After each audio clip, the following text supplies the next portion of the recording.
August 1945 காலை ஜப்பானின் Hiroshima நகரத்தில் மகிழ்ச்சி நிரம்பிய சூழல் நிலவியது. சூரியனின் மெதுவான வெப்பம், மொட்டுவிடும் மரங்கள் மற்றும் அழகான காலநிலை அனைத்தும் அங்கிருந்தது. மக்கள் தங்கள் வேலைக்கு புறப்பட்டு சென்றிருந்தனர். குழந்தைகள் பள்ளியில் சேர்ந்து விட்டனர். அந்த நேரத்தில் சிலர் வானில் ஒரு விமானத்தின் இடி போலிய சத்தத்தை கேட்டு மேலே பார்த்தனர்.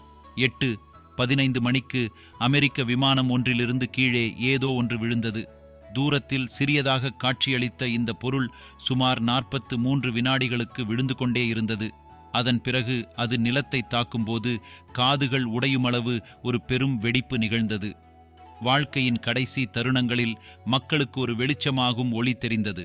அது ஜப்பான் பூமியில் இன்னொரு சூரியன் உதித்தது போலவே தெரிந்தது. ஆனால் கண் சிமிட்டும் நேரத்தில் 78,000 பேர் உயிரிழந்து விட்டனர். 3 நாட்கள் கழித்து ஆகஸ்ட் 9 இரவு சுமார் 2:47 மணிக்கு இதே மாதிரியான வெடிப்பு நாகசாகி நகரத்தில் நிகழ்ந்தது. 60,000 பேரின் உயிரை பறித்துவிட்டது.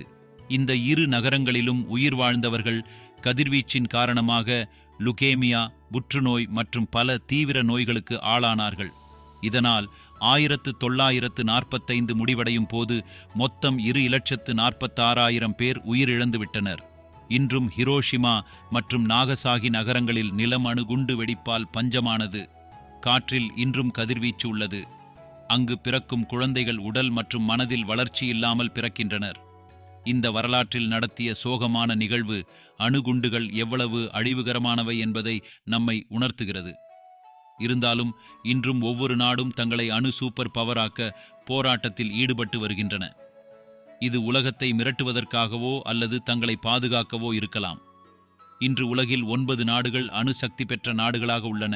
இதில் Russia, America, China, France, United Kingdom, Pakistan, India, Israel மற்றும் நார்த் கொரியா ஆகியவை அடங்கும். இவர்கள் மொத்தம் 12,500க்கும் மேற்பட்ட அணு ஆயுதங்களை வைத்துள்ளன. ஆனால் பூமியில் மனிதம் அழிந்து போக 300 முதல் 400 அணுகுண்டுகள் போதுமானது. அதனால்தான் உலகம் இன்று அணுகுண்டுகளின் மேடு மீது அமர்ந்துள்ளது என்று கூறப்படுகிறது. ஆனால் இந்த அணுகுண்டுகள் எவ்வளவு பேரழிவானவை, தொழிற்சாலைகளில் அவை எவ்வாறு தயாரிக்கப்படுகின்றன மற்றும் உலகில் ஒருபோதும் அணுபோர் நடந்தால் என்ன மாதிரியான அழிவு நிகழும் என்பதை பார்க்கலாம். நண்பர்களே, நாம் எல்லாரும் அறிந்திருப்பது போல எந்த ஒரு பொருளும் அதன் மூலக்கூறு அளவிலான அணு, அதாவது பரமாணு என்பதிலிருந்தே உருவாகியுள்ளது. இந்த அணுக்கள் புரோட்டான், எலக்ட்ரான் மற்றும் நியூட்ரான் ஆகியவற்றின் கூட்டாகும். புரோட்டான் மற்றும் நியூட்ரான் இரண்டும் பரமாணுவத்தின் மையத்தில் காணப்படுகின்றன. இது நாபிகம் அல்லது நியூக்ளியஸ் என்று அழைக்கப்படுகிறது. ஆனால் எலக்ட்ரான் பரமாணுவத்தின் சுற்றும் சுற்றி கொண்டே இருக்கும். புரோட்டானுக்கு நேர்மறை மின்சாரம் அல்லது பாசிட்டிவ் சார்ஜ் காணப்படுகிறது. எலக்ட்ரானுக்கு எதிர்மறை மின்சாரம் அல்லது நெகட்டிவ் சார்ஜ் உள்ளது. நியூட்ரான் மின்சாரம் இல்லாத ஒரு ஊர்க்கமாகும், அதாவது இது 0 என்ற அர்த்தத்தில் இருக்கிறது. 2 நேர்மறை புரோட்டான்கள் ஒன்றுக்கொன்று விலக முயலுகின்றன. ஆனால் நேர்மறை மற்றும் எதிர்மறை உருக்கங்கள், அதாவது புரோட்டான் மற்றும் எலக்ட்ரான் ஒன்றுக்கொன்று ஈர்க்கின்றன. மூலக்கூறு அளவிலான எலக்ட்ரான் நாபிகத்தில் உள்ள புரோட்டான்களை இழுத்துக் கொள்கின்ற போது அந்த ஈர்ப்பில் செயல்படும் சக்தியை எலக்ட்ரோஸ்டாட்டிக் பார் என்று அழைக்கப்படுகிறது. நியூக்ளியஸ் அணுவை கட்டவிழ்க்கும் காரணத்தால் அது எலக்ட்ரான், புரோட்டான் மற்றும் நியூட்ரான் ஆகியவற்றை தனது பக்கம் ஈர்க்கின்றது. இதை நியூக்ளியர் பார் என்று அழைக்கப்படுகிறது. நண்பர்களே, ஒரு பரமாணு 2 அல்லது அதற்கு மேற்பட்ட சின்ன பாகங்களை உடைத்தலாகும். இதனால் அதிகளவில் சக்தி உருவாகின்றது. இதுதான் அணுகுண்டு உருவாக்கம் பின்புலமாகும். ஒரு பரமாணு இந்த சிறு பாகங்களாக உடைக்கப்படுவது நாபிக வீக்குண்டன அல்லது நியூக்ளியர் பிளவு என்று அழைக்கப்படுகிறது. இது ஒரு பெரிய பரமாணு 2 அல்லது அதற்கு மேற்பட்ட சிறிய பரமாணுவாக உடைக்கப்படுவது ஆகும். இந்த பிளவின் காரணமாக அதிகளவில் சக்தி மற்றும் கதிர்வீச்சு கதிர்கள் வெளிவருகின்றன. அவை அணு குண்டுகளை இதுவாறு பேரழிவுகரமாக்குகின்றன. தற்போது ரஷ்யா, சீனா, அமெரிக்கா மற்றும் இந்தியா போன்ற மாபெரும் சக்தி வாய்ந்த நாடுகள் யூரேனியத்தின் U-235 ஐசோடோப்பை பயன்படுத்துகின்றன. புதிய ஆயுதங்களில் தோரியம் மற்றும் பிளுடோனியம் பயன்படுத்தப்படுகின்றன. ஆனால் யூரேனியம் 235இல் நியூட்ரான்களின் எண்ணிக்கை அதிகமாக உள்ளது. அதனால் அது எளிதில் உடைக்கப்படுகிறது. அதிகமாக அணு குண்டுகளில் 1 கிலோ யூரேனியம் பயன்படுத்தப்படுகிறது. இதனால் எவ்வளவு சோதனை செய்ய முடியும் என்று நீங்கள் நினைக்கலாம். ஆனால் 1 கிலோ யூரேனியத்தில் லட்சக்கணக்கான அணுக்கள் உள்ளன. அவையெல்லாம் உடைக்கப்படுகின்றன. இதனால் மிக அதிகளவில் சக்தி வெளிப்படுகிறது. ஒரு முழு நகரமும் அழிக்கப்படும். இதுதான் ஹிரோஷிமாவில் நிகழ்ந்தது. யூரேனியம் குண்டு 15,000 டன் TNT குண்டு வெடிக்கும்போது வெளிப்படும் சக்தியுடன் சமமாக இருந்தது. அணு குண்டு உருவாக்கம் பற்றிய செயல்முறையை பார்ப்போம். முதலில் மிக வலிமையான உலோக பூசணியை எடுத்துக்கொள்ள வேண்டும். இந்த உலோக உடல் மிக வலிமையானது. அது நியூக்ளியர் பிளவு முழுமையாக முடியும் வரை உடையாது.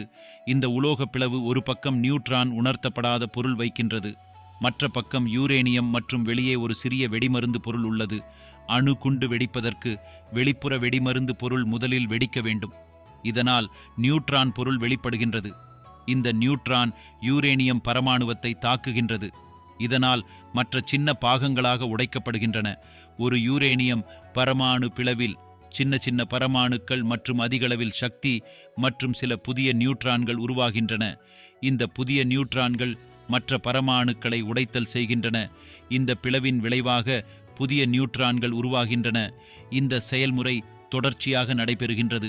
ஆனால் நாம் விளக்கத்தில் எடுத்திருக்கும் நேரத்திற்கு எதிராக இந்த செயல்முறை நொடி 500 மாறுகளில் நடைபெறுகின்றது. இதில் மிகுந்த அளவில் சக்தி மற்றும் 10 கோடி டிகிரி வெப்பம் உருவாகின்றது. இதனால் அணுகுண்டு வெளியை உடைக்கின்றது. இதனால் வெடிப்பு ஏற்படுகின்றது. அது மிக பெரிய தீப்பந்து ஆகின்றது.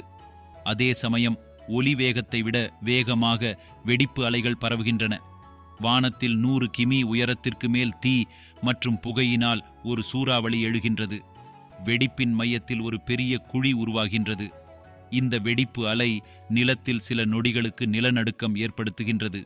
வெப்பநிலையால் வெடிப்பு சுற்றுவட்டத்தில் பல கிலோமீட்டர் தூரத்தில் மனிதர்கள், விலங்குகள் மற்றும் மரங்கள் பொசுபமாகி விடுகின்றன.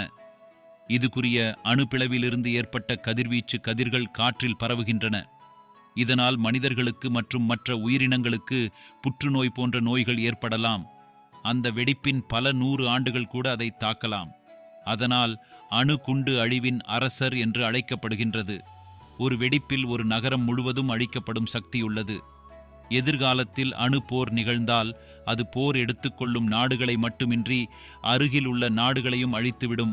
உலகில் அதிர்ச்சி ஏற்படும். அது பூமியை முழுவதும் அழித்துவிடும். தற்போது உலகில் மிகவும் சக்தி வாய்ந்த அணுகுண்டு ஜார் எட்டம் பாம் என்று அழைக்கப்படுகின்றது. இது உலகின் மிகப்பெரிய மற்றும் அதிர்ச்சியூட்டும் அடையாளமான விளாடிமிர் புடின் உடைய ரஷ்யாவிற்கு சொந்தமானது. 1970களில் அமெரிக்கா மற்றும் சோவியத் ஒன்றியம் இடையே குளிர்ச்சியான போர் நடந்தபோது 1961ஆம் ஆண்டு ரஷ்ய விஞ்ஞானிகள் இந்த குண்டை உருவாக்கினர். இந்த பெரிய அளவிலான அணு குண்டு 100 மெகாடன் கொள்ளளவை கொண்டது. இது அமெரிக்காவின் மிகப்பெரிய 25 மெகாடன் அணு குண்டை விட 4 மடங்கு அதிகம். இந்த குண்டை பார்த்து ரஷ்ய விஞ்ஞானிகள் திடுக்கிடிவிட்டனர். இதனால் அவர்கள் இதை சோதனையிட்ட போது கொள்ளளவை 500 மெகாடன் ஆக குறைத்தனர். இருந்தாலும் இது அமெரிக்கா ஹிரோஷிமாவில் குதித்திய அணு குண்டை விட 3800 மடங்கு சக்தி வாய்ந்தது. ரஷ்யா 30 அக்டோபர் 1961 அன்று இதை முக்திஷிகா என்ற ஒரு தீவில் குதித்தியது. இதனால் காற்றில் 4 கிமி உயரத்தில் வெடிப்பு ஏற்பட்டது. ஆனால் இதன் சக்தி பார்த்து விஞ்ஞானிகள் கூறினார்கள், இதை நிலத்தில் குதித்து இருந்தால் இது 88.1 ரிக்டர் அளவில் நிலநடுக்கத்தை உருவாக்கியிருக்கும். இது 2011இல் ஜப்பான் மற்றும் 2015இல் நேபாளத்தில் ஏற்பட்ட நிலநடுக்கங்களை விட அதிகம். இந்த வெடிப்பு 60 கிமி உயரத்திற்கு மேல் புகை கன்னி உருவாக்கியது. இந்த வெடிப்பின் ஒளி 1000 கிமி தூரத்திலிருந்தும் காணப்பட்டது. இந்த வெடிப்பு மிகுந்த ஆபத்தானது. இது 100கணக்கான மைல் தொலைவில் அதன் வெப்பத்தை காட்டியது. 700 மைல் தொலைவில் இருந்த நகரங்களின் வீடுகளின் ஜன்னல்கள் உடைந்துவிட்டன.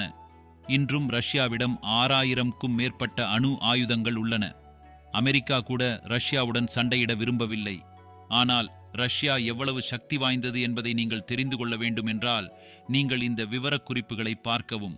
நண்பர்களே, அணு ஆயுதங்கள் எதிர்காலத்தில் உலகின் சக்தியாக இருக்கும் அல்லது அழிவுக்கான அச்சமாக இருக்கும் என்று கேட்கலாம். நீங்கள் அணு சக்தியை ஆதரிக்கிறீர்களா அல்லது இல்லை என்று கேட்கலாம்.